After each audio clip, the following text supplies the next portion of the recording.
Today, we'll be discussing the Zeno Theory, by going over Zeno's history in the series, general motives, and showing how he is the god of destruction for the multiverse.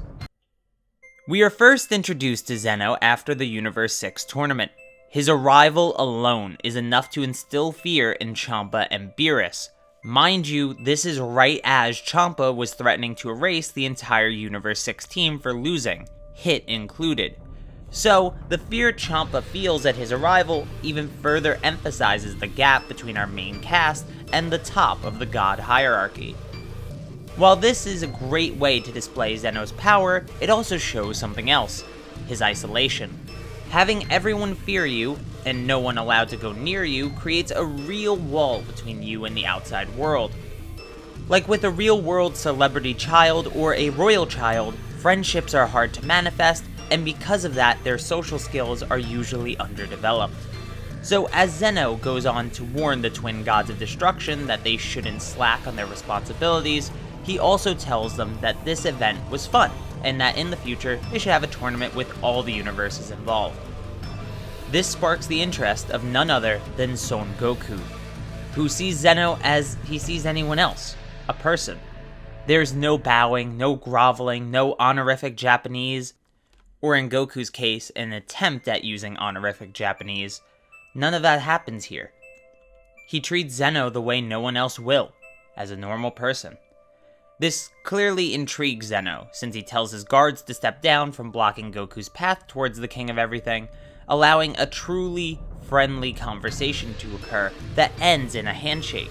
This leads to Zeno claiming that Goku is funny, establishing a general interest in the mortal before he departs.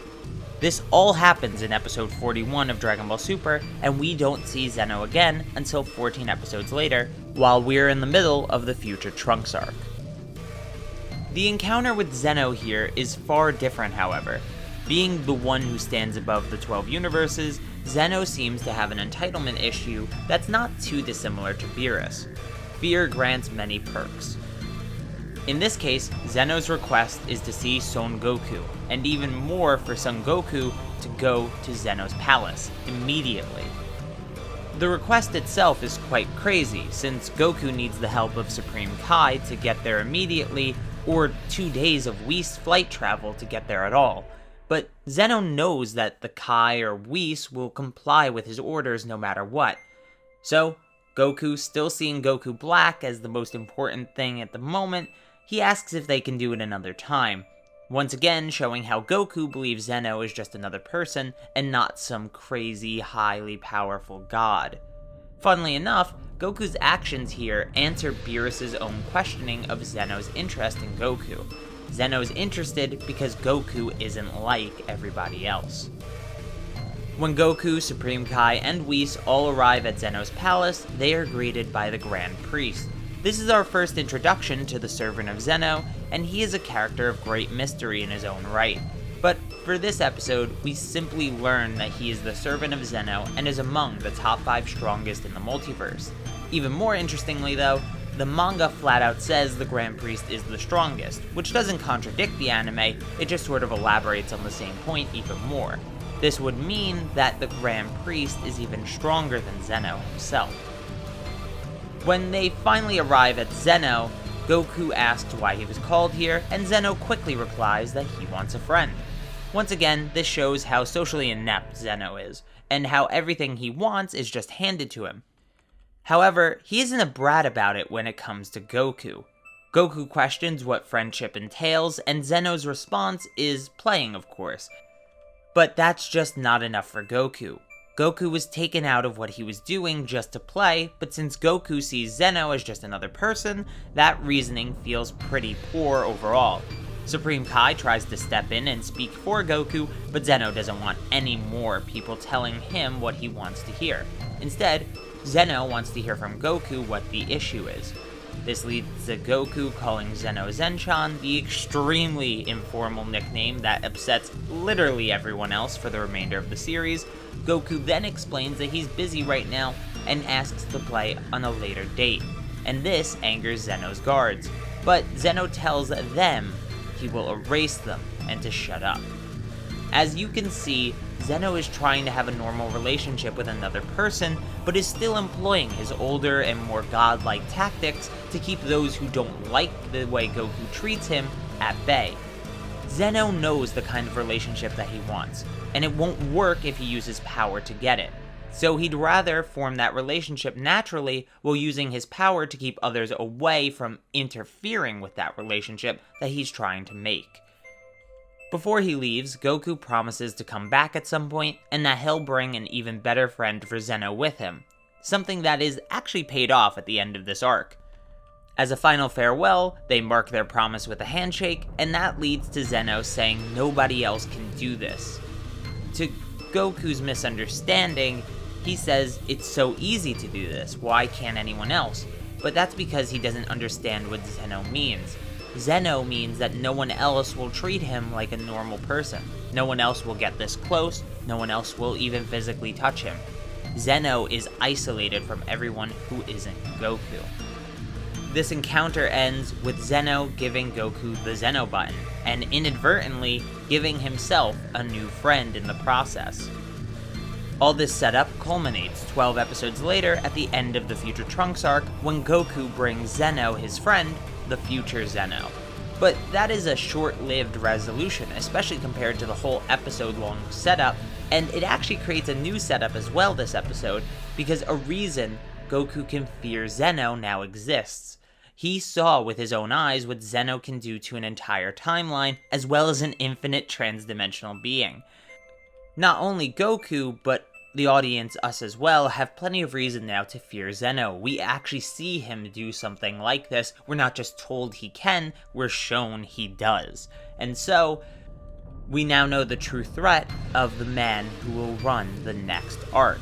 A perfect setup, a perfect transition to what our next topic will be. So of course, time passes, and 10 episodes pass along with that time. It's the beginning of the Universe Survival arc, where Goku makes the rash decision to remind present Zeno about the tournament he had promised all the way back in Universe 6 tournament time. Present Zeno says he forgot, and now he has the idea back in his mind, so he tells future Zeno what it is, what it entails, and they agree to hold a tournament. As we all know, the losers of the tournament will have their universe erased, gods and all. But even more frightening than that was the revelation that Zeno planned to erase the 8 participating universes anyway, due to their poor mortal rating, a measurement of a universe's civilizations and the quality of said civilizations. No warning, no questions, just erasures. Inadvertently, Goku had saved at least a single universe, or so we thought in the beginning, from erasure by giving them a chance to win the Tournament of Power. That, however, wasn't quite what was planned. In a similar fashion to Zeno being quiet about the erasure of the 8 universes before the tournament, he was also quiet about his true judgment until the tournament was actually over.